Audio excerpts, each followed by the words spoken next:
Masuk pada materi pertama, yaitu tentang obligasi.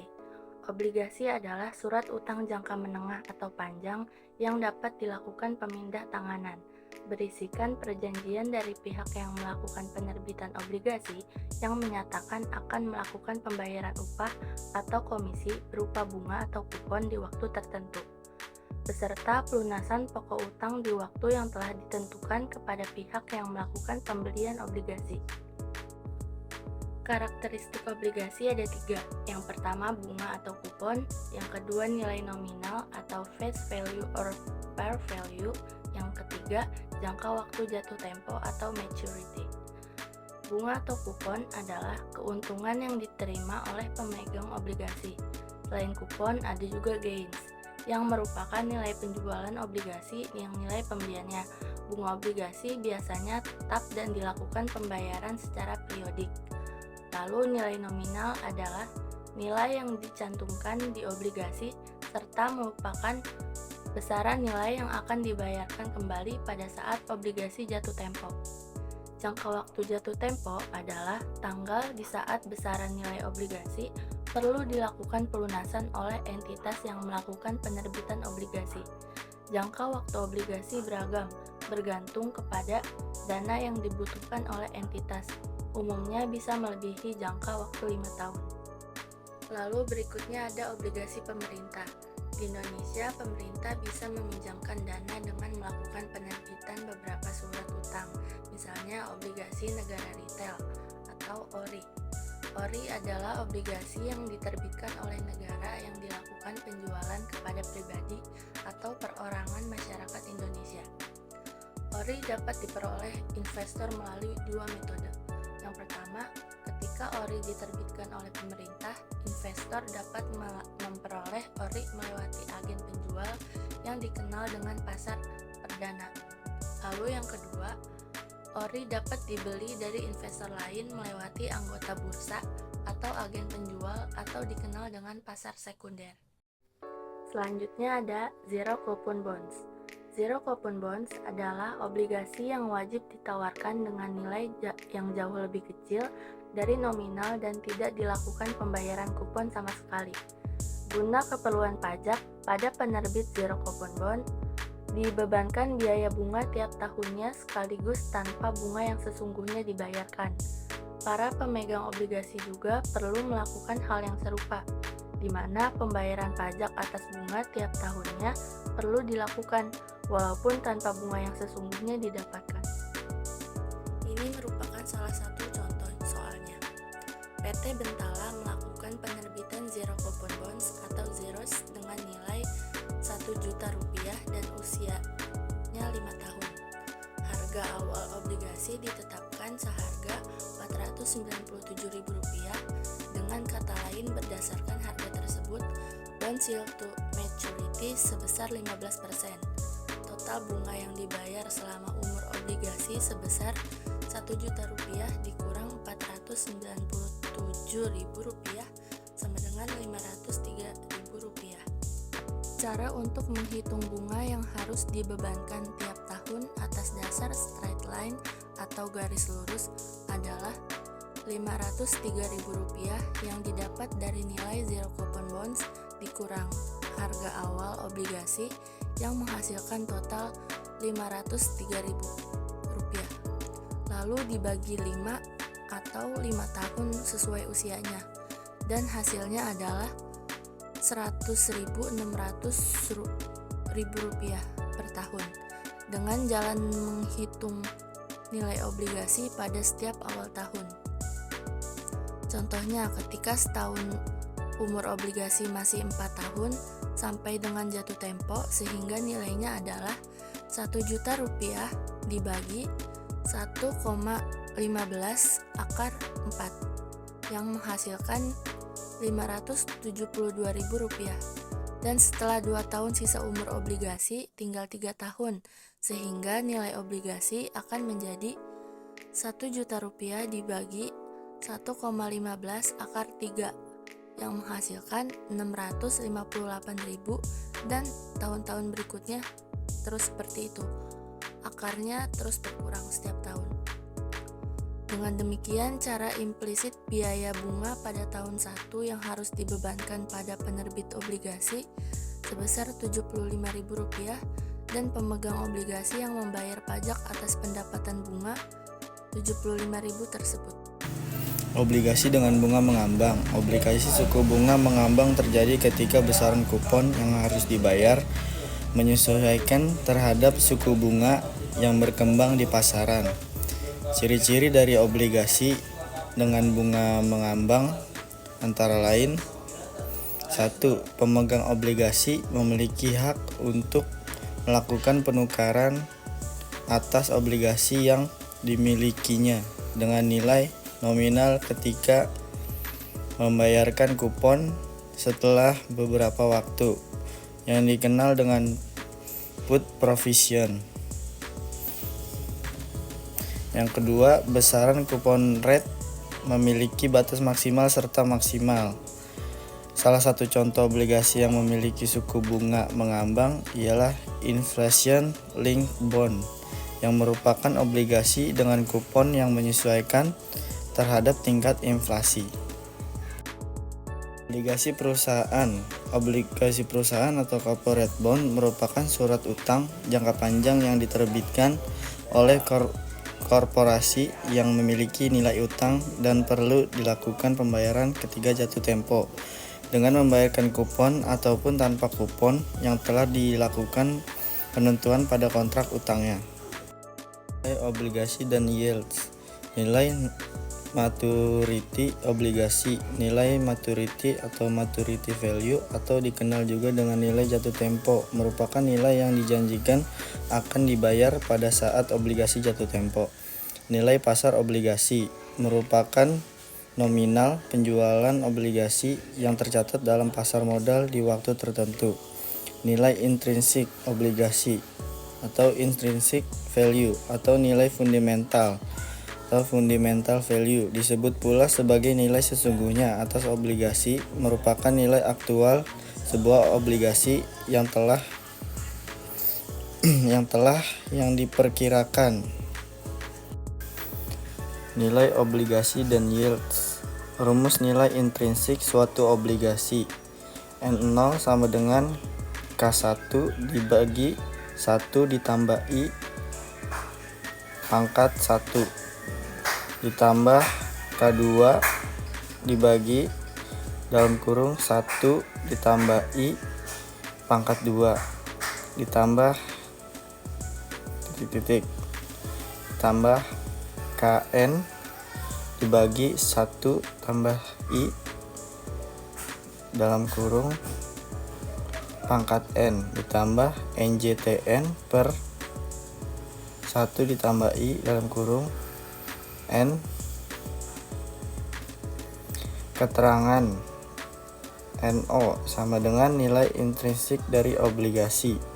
I. Suku bunga diskonto yang digunakan. KT sama dengan nilai kupon ke T dari T sama dengan sampai dengan N, yaitu tingkat suku bunga kupon dikalikan dengan nilai par obligasi. NJTN sama dengan nilai jatuh tempo obligasi.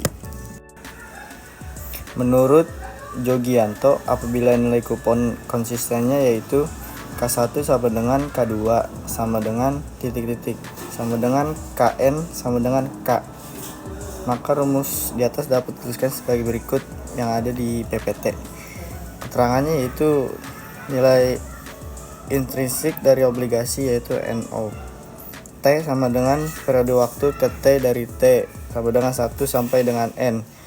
I. Suku bunga diskonto yang digunakan. K sama dengan nilai suku kupon tetap yaitu tingkat suku bunga kupon dikalikan dengan nilai par obligasi. NTJTN sama dengan nilai jatuh tempo obligasi. Obligasi dapat berbentuk kupon bond atau obligasi kupon atau juga pure discount bond atau obligasi dengan diskon murni. Yang pertama, kupon bond merupakan obligasi yang membayarkan kupon. Kemudian pure discount bond adalah obligasi tanpa pembayaran kupon dan dilakukan penjualan menggunakan harga potongan. Rumus nilai intrinsik dari obligasi yang tidak melakukan pembayaran kupon.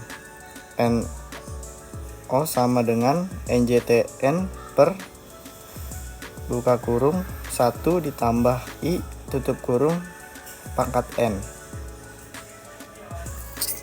Selanjutnya, jika arus kas atau keuntungan obligasi tetap, berarti nilai obligasi terus berubah-ubah. Jika suku bunga di pasaran meningkat, nilai sekarang arus kas dari sisa usia obligasi pun mengalami penurunan dan nilai obligasi mengalami pengurangan pula. Apabila suku bunga di pasaran menurun, nilai obligasi pun mengalami peningkatan. Dalam penentuan nilai obligasi di saat tertentu, harus diketahui pula jangka waktu sisa usia obligasi hingga jatuh tempo, nilai nominal, kupon, serta suku bunga pasar. Nah, di sini ada nilai obligasi dapat dilihat dengan formulasi. Nilai obligasi sama dengan C dikali 1 dikurang 1 per 1 tambah R atau pangkat T atau per R tambah F per 1 ditambah R pangkat T. Nah, keterangannya ada di bawah. Nah, seperti yang kita ketahui ini adalah F sama dengan nilai nominal obligasi, sedangkan C itu kupon yang dibayarkan setiap periode, dan T itu adalah jangka waktu sampai dengan jatuh tempo, sedangkan R suku bunga di pasar. Terus selanjutnya ada yield obligasi. Nah, di sini dijelaskan bahwa besaran yield sebuah obligasi mencerminkan banyak faktor mempengaruhi obligasi secara umum ataupun faktor detail dengan berbagai pertimbangan. Struktur suku bunga merupakan rotasi di antara suku bunga jangka pendek dan suku bunga jangka panjang. Nah, di sini ada penentuan struktur suku bunga dapat dilakukan dengan memperhatikan elemen-elemen berikut. Yang pertama adalah suku real, ialah elemen pokok yang digunakan sebagai penentu suku bunga tiap surat utang yang tak perlu dilihat jangka waktu jatuh temponya. Terus yang kedua ada tingkat inflasi. Peluang inflasi di masa mendatang akan sangat mempengaruhi besarnya suku bunga. Terus yang ketiga ada resiko suku bunga. Obligasi jangka panjang memiliki resiko kerugian lebih besar sebagai akibat perubahan suku bunga dibandingkan dengan obligasi jangka pendek. Selanjutnya ada pengukuran terhadap yield obligasi. Dapat menggunakan sejumlah pengukuran seperti hasil sekarang atau current yield. Dapat dilakukan pengukuran menggunakan formulasi seperti rumus di bawah ini. Current yield nilai kupon 1 tahun dibagi dengan nilai pasar obligasi saat ini. Misalnya, obligasi PT Aksara memiliki nilai 150 juta dengan pembayaran kupon 2 kali setahun sebesar 15%. Obligasi tersebut pun dibeli dengan nilai 80% dari harga nominal. Hitunglah current yield obligasi tersebut.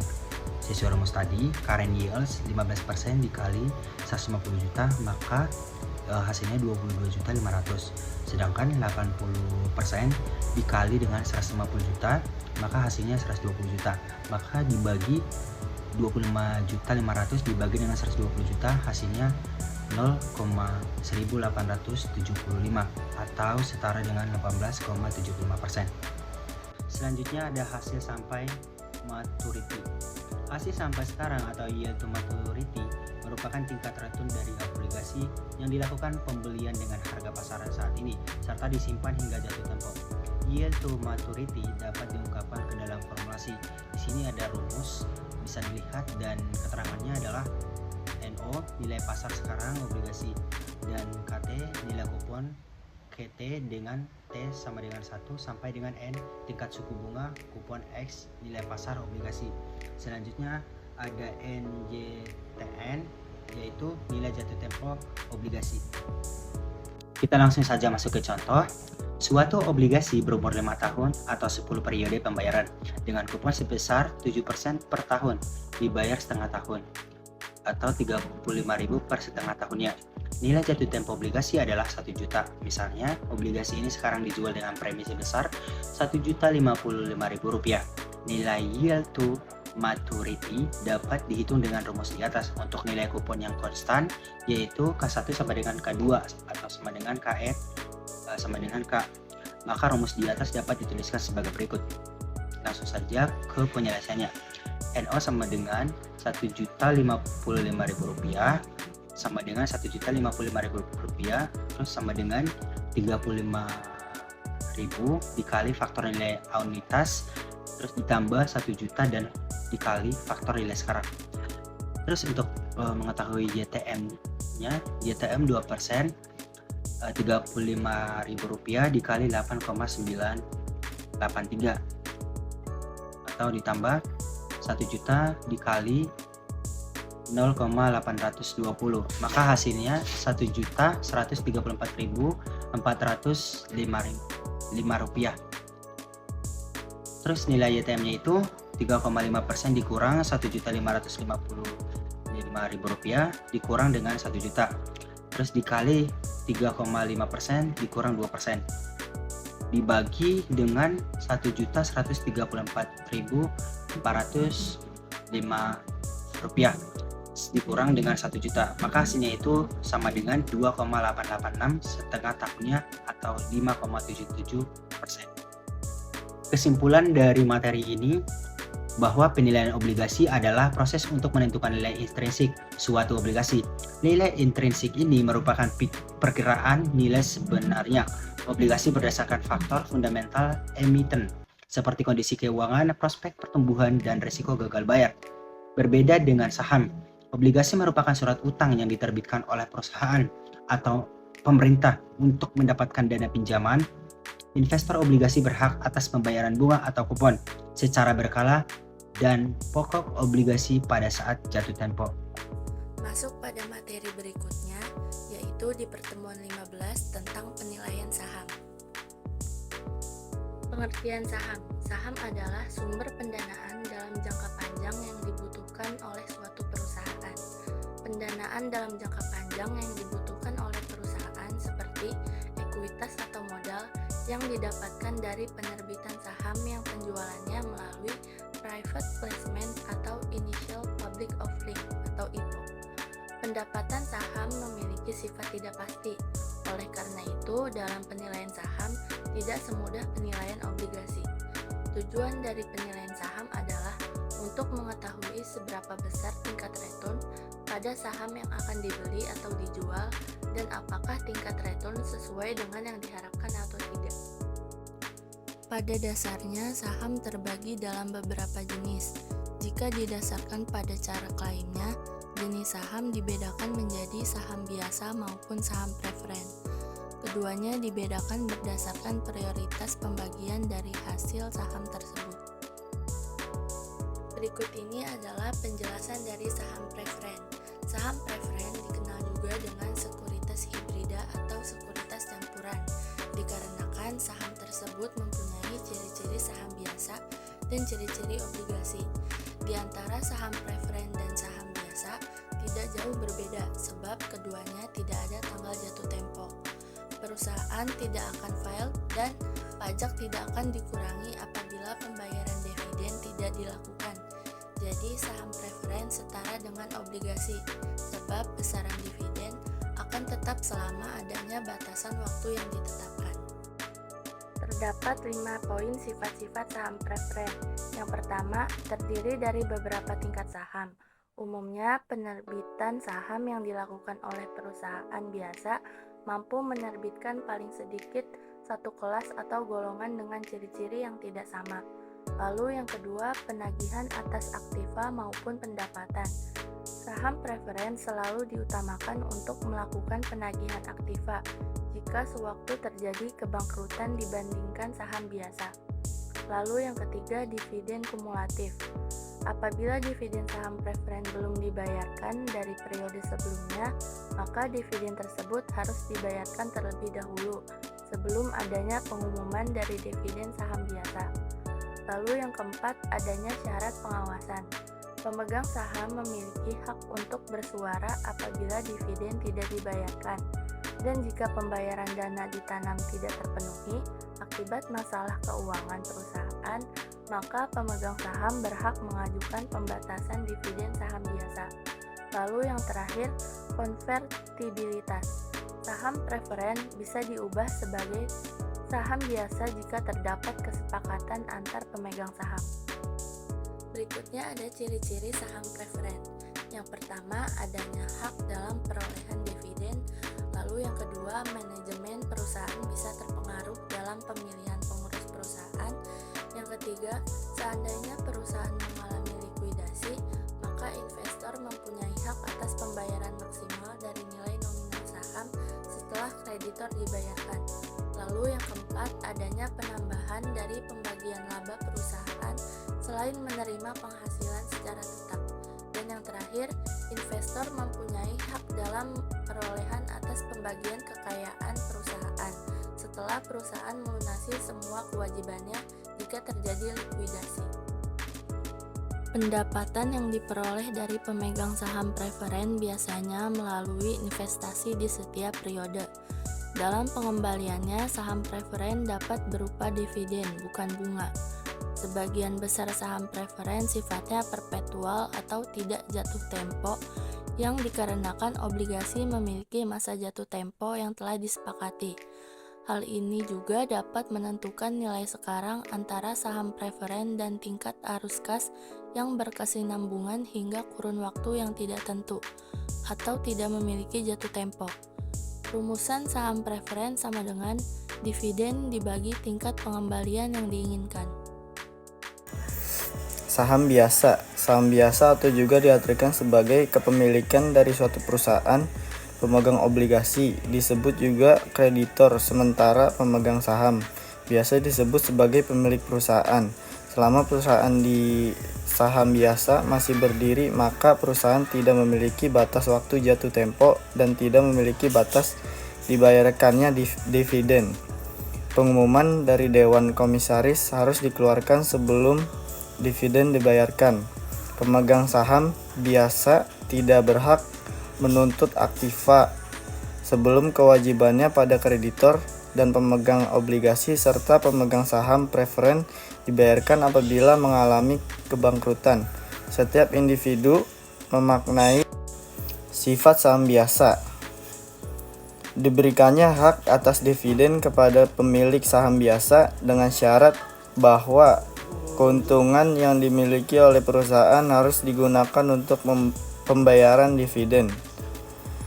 Diharapkan terjualnya saham biasa di masa yang akan datang dengan keuntungan yang dapat dari harga jual dibandingkan harga beli sebelumnya. Ciri-ciri saham biasa. Yang pertama, pembayaran dividen dilakukan selama perusahaan masih menerima laba. Jika perusahaan tidak menerima laba, maka dividen tidak dibayarkan. Kemudian mempunyai hak suara dalam RUPS. Terus mempunyai hak yang terakhir atas perolehan kekayaan perusahaan dilikuidasi setelah seluruh kewajibannya diselesaikan. Kemudian mempunyai tanggung jawab dalam pembayaran. Penilaian saham biasa. Dari segi penilaiannya, untuk membandingkan saham biasa dan obligasi sangat rumit. Hal tersebut disebabkan oleh satu, penghasilan arus kas saham biasa tidak bisa diperkirakan sebelumnya. Yang kedua, tidak dimilikinya masa jatuh tempo pada saham biasa. Yang ketiga, tidak.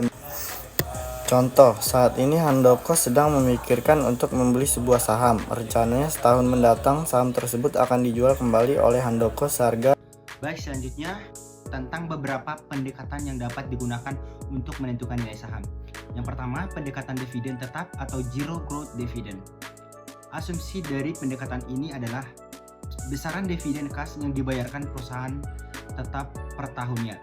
Terus yang kedua adalah pendekatan dividen dengan pertumbuhan tetap atau constant growth dividend. Pendekatan dividen dengan pertumbuhan tetap atau constant growth dividend. Asumsi dari pendekatan ini adalah perusahaan yang membayar dividen kas tiap tahun akan mendapat pertumbuhan tetap. Terus yang ketiga, ada pendekatan dividen yang tidak tetap atau non-constant growth dividend.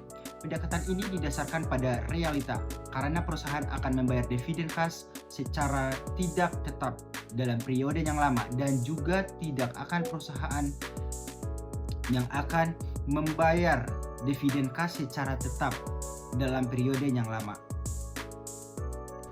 Baik, selanjutnya tingkat pertumbuhan dividen sebagai capital gains yield, di mana pertumbuhan harga saham adalah tingkat pertumbuhan nilai investasi. Secara teoritis struktur dalam suatu perusahaan di mana pemegang saham berhak untuk menentukan susunan direksi. Selanjutnya, menarik manajemen yang akan bertugas dalam melakukan perintahnya. Pemilihan direksi umumnya diadakan pada rapat umum pemegang saham yang dilangsungkan setiap tahun. Prosedur pemilihan direksi dalam setiap perusahaan itu tidak sama. Perbedaan terpenting adalah apakah hak untuk bersuara dalam pemilihan sudah disampaikan secara kumulatif ataupun langsung. Pemilihan secara kumulatif digunakan pemegang saham minoritas atau pemegang saham yang mempunyai saham dengan jumlah kecil. Pemilihan secara kumulatif adalah kebijakan di mana pemegang saham dapat menyampaikan hak dalam bersuara hanya untuk suatu anggota dewan direksi saja. Sedangkan pemilihan secara langsung adalah kebijakan di mana pemegang saham dapat menyampaikan hak dalam bersuara untuk masing-masing anggota dewan direksi. Selanjutnya, selain dari hak untuk bersuara dalam pemilihan direksi, kebanyakan pemegang saham juga memperoleh hak berikut ini. Yang pertama, hak dalam mendapatkan pembayaran dividen secara seimbang. Terus yang kedua, hak dalam mendapatkan sisa aktiva secara seimbang sesudah dikurangkan dengan utang apabila perusahaan dilikuidasi. Terus yang ketiga, hak dalam mendapatkan suara di rapat umum pemegang saham yang didiskusikan tentang persoalan-persoalan yang mendesak sekali, misalnya merger. Dari uraian di atas, hak yang dimiliki pemegang saham dalam mendapatkan secara seimbang penjualan saham baru perusahaan dikenal juga sebagai privilege rights. Dewan direksi mempunyai kewenangan dalam pembayaran dividen. Dividen sendiri memiliki arti pelunasan yang harus ditunaikan oleh perusahaan ke pemegang saham dalam bentuk kas atau saham. Pembayaran dividen yang diberikan ke pemegang saham membuktikan pemasukan dari modal yang diinvestasikan baik secara langsung maupun tidak langsung di suatu perusahaan. Berikut ciri-ciri utama yang dimiliki dividen. Pertama, pengumuman dividen melalui dewan direksi dan bukan merupakan tanggung jawab perusahaan. Besar kecilnya dividen tergantung pada keputusan dewan direksi. Oleh karena itu, kebangkrutan suatu perusahaan tidak dapat diakui apabila pembayaran dividen tidak diumumkan. Terus yang kedua, ada pembayaran dividen oleh perusahaan, yaitu pembayaran bukan biaya bagi perusahaan sebab pembayaran dividen yang dihasilkan berasal dari laba setelah pajak. Pembayaran dividen tidak dapat dikurangkan dengan pajak. Terus yang ketiga, ada penerimaan dividen oleh masing-masing pemegang saham. Dividen yang dapat diakui oleh perusahaan yaitu kepemilikan saham di suatu perusahaan yang tidak dikenakan pajak sebesar 70%, sementara yang dikenakan pajak sebesar 30%. Dividen dikenakan atas pendapatan pribadi masing-masing pemegang saham. Jadi kesimpulan dari materi ini adalah penilaian saham adalah proses untuk menentukan nilai intrinsik suatu saham. Nilai intrinsik ini merupakan perkiraan nilai sebenarnya saham berdasarkan faktor-faktor fundamental perusahaan seperti kinerja keuangan, prospek pertumbuhan, dan kondisi industri.